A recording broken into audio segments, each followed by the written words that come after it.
இப்போ ஹோப்போனோபோனோன்னு ஒரு ஒரு விஷயத்தை பற்றி நான் சொல்ல போகிறேங்க. அது வந்து ஹவாய் நாட்டில் கண்டுபிடிக்கப்பட்ட ஒரு வழிபாட்டு முறை. அதற்கும் நம்ம ஆன்மீகத்துக்கு என்ன தொடர்பு அப்படிங்கிறது தான் நான் மெயினாக அதை பற்றி தான் பேச வந்தேன்.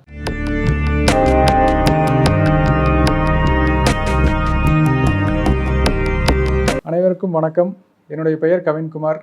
நான் வசிப்பது கோயம்புத்தூர். நான் ஒரு ஹாப்பினஸ் கோச்சுங்க. நான் ஹாப்பினஸ் கோச்சாக இருந்து நான் எல்லாத்தையும் வழிநடத்திட்டு வர்றதும் இந்த விஷயத்தை பற்றி தான் நான் மெயினாக வந்து எடுத்துகிட்டு போயிட்டுருக்கிறேன். இப்போது முக்தி அடைகிறது அப்படின்னு ஒரு சப்ஜெக்ட் நம்ம எடுத்துக்கிறோம். இது அந்த வார்த்தைகள் எல்லாத்துக்குமே தெரியும்.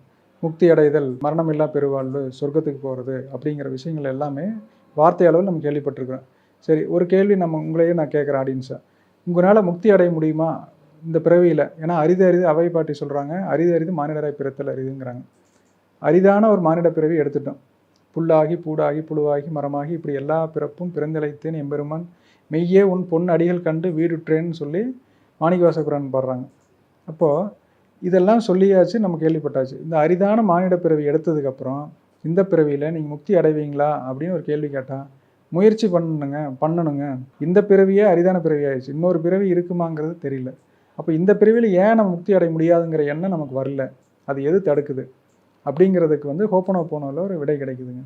நீங்கள் வந்து உங்களுக்குள்ள இந்த பிறவியில் முக்தி அடைய முடியாது, அதற்கு என்னென்ன காரணங்கள் இருக்குதுன்னு நீங்களாக ஒரு எதிர்மறை கருத்தை உங்களுக்குள்ளே உருவாக்கிட்டீங்க. அந்த கருத்துக்களை அழிக்கிறதுக்கு நான் ஒரு ஒரு 4 வார்த்தைகள் சொல்கிறேன். இதை நீங்கள் வந்து முக்தி அப்படிங்கிறத நினச்சி உங்களுக்குள்ளே நீங்கள் சொல்லி பாருங்கள். I am sorry, please forgive me, thank you, I love you. இங்கிலீஷில் சொல்கிறேன். இதே தமிழில் சொல்லணும்னா, என்னை மன்னியுங்கள், நான் மன்னிப்பு கேட்கிறேன், நன்றி, நான் உங்களை நேசிக்கிறேன். இந்த 4 வார்த்தைகளை உங்களுக்குள்ள முக்தி அப்படின்னு நினச்சிட்டு, இல்லை இறைவன் நினச்சி நீங்கள் சொல்லுங்கள், இல்லை உங்களை நினச்சே நீங்கள் சொல்லுங்கள். அதுக்குள்ளே அப்படி சொல்லும் பொழுது நமக்குள்ளே இந்த இறைவனை அடைதல், இந்த பிறவி பெருங்கடல் நீந்துறது, மீண்டும் பிறவாமை வேண்டும், இந்த மாதிரியான விஷயங்கள் நினச்சி நீங்கள் சொல்லும் பொழுது இதை சார்ந்து உங்களுக்குள்ளே நீங்கள் உருவாக்கி வச்சிருக்கிற எதிர்மறை கருத்துக்களை எல்லாம் அழிக்கப்பட்டு இந்த பிறவியில் கண்டிப்பாக நான் முக்தி அடைய முடியுங்கிற நம்பிக்கை வந்துடும். அதற்கப்புறம் வந்து எல்லாத்துக்குமே ஒரு வாத்தியார் வேணுங்க. ஒரு டீச்சர் இல்லாமல் ஒரு விஷயம் வந்து நம்ம செய்ய முடியாது. ஒரு கைடு, ஒரு நல்ல ஒரு டீச்சர் இருந்தால் தான், ஒரு விளையாட்டாக இருக்கட்டும், இல்லை ஒரு தொழிலை கற்றுக்கிறதா இருக்கட்டும், எல்லாத்துக்குமே ஒரு மென்டர், ஒரு டீச்சர், ஒரு குரு ஒருத்தவங்க வேணும். அப்போது நான் முக்தி அடைய முடியுங்கிற நம்பிக்கை வந்ததுக்கப்புறம் நீங்கள் ஒரு குருவை தேடுவீங்க. நீங்கள் என்றைக்கு தேட ஆரம்பிக்கிறீங்களோ உங்களுக்கான குரு, ஒரு மெய்யான குரு கண்டிப்பாக கிடைப்பாங்க. அப்போது இறந்ததுக்கப்புறம் இன்னொருக்கா நம்ம பிறந்து வருவோம். போன ஜென்மத்தில் நம்ம இருந்தோம், இந்த ஜென்மத்தில் வாழ்கிறோம், அடுத்த ஜென்மத்தில் நம்ம இன்னொருக்கா கிடைக்கும் அப்படிங்கிறது வந்து நம்மளோட நம்பிக்கைகள் இருக்குது. இப்போது இறந்ததுக்கு அப்புறம் இன்னொருக்கா எதுக்காக நாம் பிறந்து வரணும்? எல்லாருக்குமே ஒரு கேள்வி இந்த இடத்துல வைக்கிறேன் பாருங்களேன். இப்போது நம்ம இந்த பிறவியில் நம்ம அனுபவிக்கிற இந்த உலகத்தில் எல்லாத்தையும் அனுபவித்து பார்க்குறோம். இன்னொருக்கா நம்ம பிறந்து வரணுங்கிற எண்ணம் வந்து வேண்டான்னு சொல்கிறது தான் ஆன்மீகத்தினோட பொதுவான ஒரு விஷயம். வைகுண்ட ஏகாதசி அன்னைக்கு சொர்க்கவாசல் திறக்கிறதுன்னு நம்ம ஊரில் ஒரு சம்பிரதாயம் வச்சுருக்கிறோம். எதுக்காக? அந்த கோயிலில் போய் அந்த சொர்க்கவாசல் கதவு வழியாக நம்ம வந்தோம்னா நம்ம வைகுண்ட பிராப்தி நமக்கு கிடைக்கும் அப்படிங்கிறது. அதே மாதிரி கைலாயம் போகிறதுன்னு சைவத்தில் சொல்கிறாங்க, வைஷ்ணவத்தில் வைகுண்ட பிராப்தின்னு சொல்கிறாங்க. இப்போது இதெல்லாம் எதுக்கு சொல்கிறாங்கன்னா, நமக்குள்ளே அந்த எண்ணத்தை கொடுக்குறாங்க. ஒரு எண்ணம் வைகுண்டம் போகணுங்கிற எண்ணம் ஒருத்தனுக்கு வந்ததுக்கப்புறம் அந்த எண்ணம் வந்தால் தான் அந்த எண்ணம் சொல்லாகும், அதுக்கப்புறம் செயலாகும். இதனோட அடிப்படையில் தான் வேலை செய்யுதுங்க. முதல்ல எண்ணம் உதிக்கணும், அதுக்கப்புறம் அது சொல்லாகணும், அதுக்கப்புறம் செயலாகும். அந்த எண்ணத்தை உதிக்க வைக்கிறதுக்காக வருஷம் தவறாமல் வந்து நம்ம ஊர் கோயில்களில் சடங்கு பண்ணுறாங்க. எல்லோரும் போகிறோம் வர்றோம். ஆனால் நமக்குள்ளே அந்த எண்ணம் வந்து வலுவாக நின்றுதான்.